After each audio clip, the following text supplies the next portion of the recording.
தமிழருக்கு சவால் விடுத்து தையிட்டியில் கட்டப்பட்ட விகாரைக்கு பொறுப்பு கூறுவது யார்?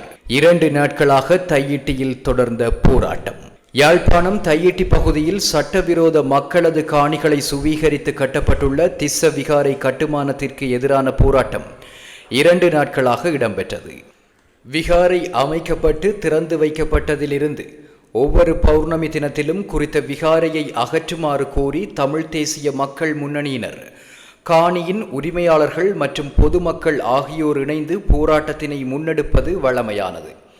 அந்த வகையிலேயே நேற்றைய தினம் மாலை 4 மணிக்கு ஆரம்பிக்கப்பட்ட போராட்டம் இன்றைய தினமும் நடைபெறுகிறது. போராட்டம் நடைபெறும் இடத்தில் ஏராளமான போலீசார் குவிக்கப்பட்டுள்ளனர். வழமை போல் போலீசார் போராட்டக்காரர்களுக்கு இடையூறு விளைவித்த வண்ணம் உள்ளதை அவதானிக்க முடிகின்றது. இந்த பௌத்த விகாரை தொடர்பில் இத்தனை சர்ச்சைகள், போராட்டங்கள், கைதுகள், அடிதடி என ஏராளமான சம்பவங்கள் பதிவாகியுள்ளன, இன்னும் பதிவாகிக் கொண்டிருக்கின்றன. ஆனால் இத்தனைக்கும் பொறுப்பு கூற வேண்டிய இடத்தில் வலி வடக்கு பிரதேச சபை இருக்கின்றது. ஏனெனில் தையிட்டி விகாரை கட்டப்பட்டது இரகசியமல்ல. இந்த விகாரை கட்டப்பட்டு கலசம் வைக்கப்பட்ட சம்பவமெல்லாம் பல காலத்திற்கு முன்னரே நடந்து முடிந்துவிட்டது. அது ஊருக்கே தெரிந்த விடயம், ஏன் ஊடகங்களுக்கும் மக்களுக்கும் கூட தெரிந்த விடயம். யாழ்ப்பாணத்தின் மிக உயரமான விகாரை என்ற பில்டப்புடன் இந்த விகாரைக்கான திறப்பு விழா நடந்தேறியது. அதனை அடுத்து தமிழ் தேசிய மக்கள் முன்னணியினர் போராட்டத்தை ஆரம்பித்தனர். அந்த போராட்டத்தை போலீசார் இரும்பு கரம் கொண்டு அடக்க முற்பட்டமையாலேயே இந்த விவகாரம் பெரும் பேசுபொருளாக மாறியது. ஆனால் இந்த விகாரை கட்ட ஆரம்பித்த போதே அதை தடுத்து நிறுத்துவதற்கான வாய்ப்பு தமிழ் தரப்பிற்கு இருந்த போதும் அதை செய்யாமல் இப்போது இடிக்க வேண்டும் என கோரி போராட்டங்களை நடத்துவது சாத்தியமானதா? யுத்தத்தை வெற்றி பெற்று விட்டதால் எதையும் எப்படி செய்யலாம் என நினைக்கும் ஒரு இராணுவம் ஒரு புறம், மறுபுறம் பௌத்த மத அடையாளங்களை நாடு முழுவதும் விஸ்தரிப்பதை நோக்கமாக கொண்ட அரச இயந்திரம் இலங்கை முழுவதுமே சிங்களவர்களின் பூர்வீகம் என கூறுகிறது. ஆனால் நமது நிலம் என்ற கூட்டு பொறுப்புணர்வு தமிழ் தரப்பிடமே இருந்திருக்க வேண்டும். அப்படி இருந்திருந்தால் தையிட்டி விகாரை கட்டுமானத்தை தடுத்து நிறுத்தி இருக்க முடியும்.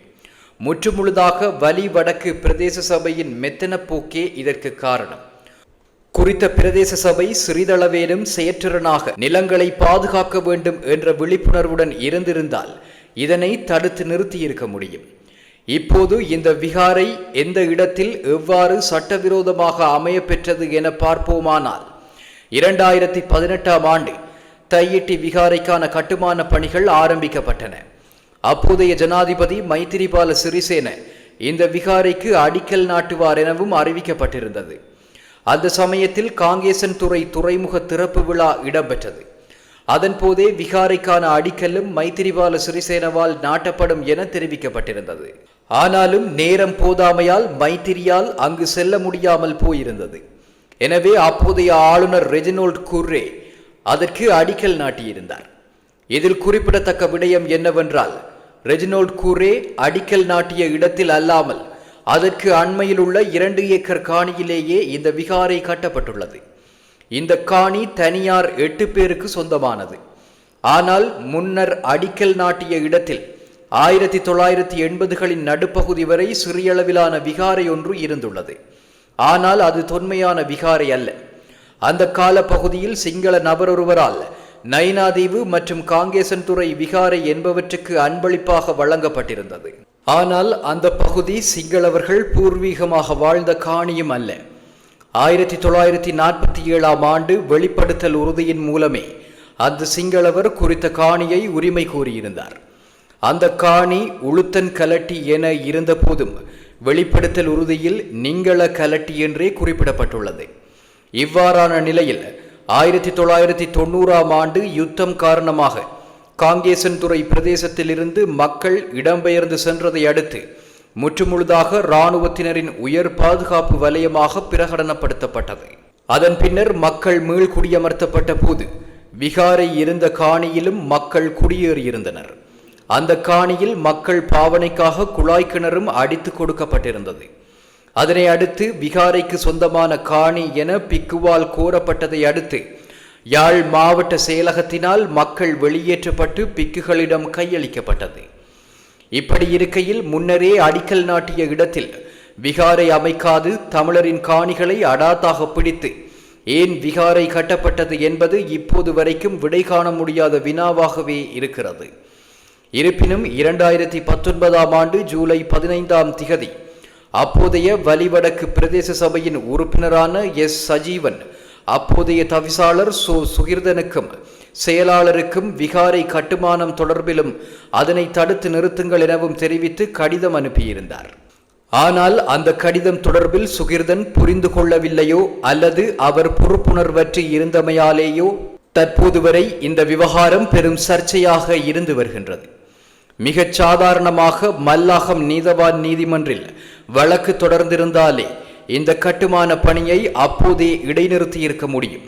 ஆனால் வலிவடக்கு தவிசாளர் அரசியல் பொறுப்புணர்வு மிக்கவராக இருக்கவில்லை என்பதோடு ஏனைய உறுப்பினர்களும் அக்கறை கொள்ளவில்லை என்பதே உண்மை.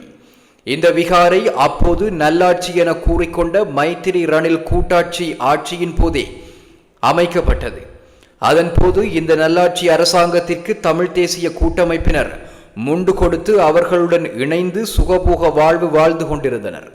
தமது சுகபோக வாழ்வு பறிபோய்விடக் கூடாது என்பதற்காகவே இது தொடர்பில் மூச்சு கூட விடாமல் இருந்தனர். அந்த நேரத்தில் கூட்டமைப்பின் நாடாளுமன்ற உறுப்பினர் யாராவது ஒருவர் என்றாலும் இது தொடர்பில் குரல் கொடுத்திருந்தால் இந்த விகாரை இப்போது கட்டப்பட்டிருக்குமா? இப்போது இந்த விகாரை இடிக்கப்பட வேண்டும் என அறைகூவல் விடும் ஸ்ரீதரன், செல்வம் ஆகியோரும் அன்று நல்லாட்சியில் சுகபோகமாக வாழ்ந்தவர்கள்தான்.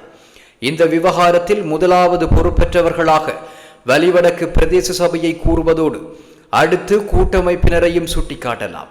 ஆனாலும் தமிழ் சமூகத்தின் அனைத்து தரப்பினருமே இதற்கு பொறுப்பு வாய்ந்தவர்கள்தான். இந்த விகாரை விவகாரம் வெளிப்படையாகவே இடம்பெற்றது. எந்த ஒளிவு மறைவும் இருக்கவில்லை. கட்டுமான பணிகள் எல்லாம் பகிரங்கமாகவே இடம்பெற்றது. அப்போதே நீதிமன்றத்தை நாடியிருக்கலாம். ஏன் சட்டப்புலமை வாய்ந்த சட்ட ஆளுமைகள் என கூறிக்கொள்ளும் சுமந்திரன் கூட அப்போது கூட்டமைப்பிற்குள் வாய்மூடி மௌனியாகவே இருந்தார். இந்த விகாரை தொடர்பில் வெளிப்படையாக கூற வேண்டுமானால் உண்மையில் தையிட்டி விகாரை தமிழ் சமூகத்தின் கூட்டு தவறு. எனவே இதில் அதிகளவான குற்றவாளி யார் என்பது தொடர்பில் வாக்குவாதங்களை தவிர்த்து இனியாவது ஒருமித்து எப்படி செயற்படுவது என்பது தொடர்பான பொறிமுறையை கண்டறிய வேண்டும். இது போன்ற செய்திகளை தெரிந்து கொள்ள சமூகம் நியூஸ் சேனலை சப்ஸ்கிரைப் செய்து அருகில் உள்ள பெல் பட்டனை கிளிக் செய்யுங்கள்.